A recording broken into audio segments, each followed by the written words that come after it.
السلام علیکم ورحمت الله وبرکاته.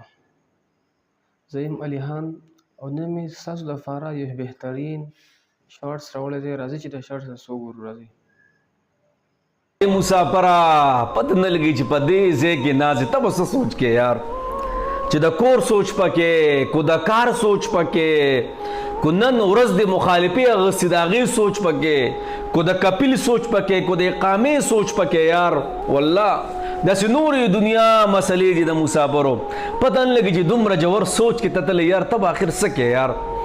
دې ټایم کې به ستا د زړه ګوره سوچ خو دې ځکه ژور سوچ دی چې د مخ هغه رونق ته ختم شوی دی، مخ هغه ښکلا نه ده، هغه مطلب هغه رڼا چې وي، خندا چې وي، هغه دې د مخ نه ختمه شوی دی. نو سوچ هغه سوچ دی چې د ځان سره واغستی. الله اکبر کبیره. جناب دا مسافر نه دي، ګوره د دوی ډېر خیال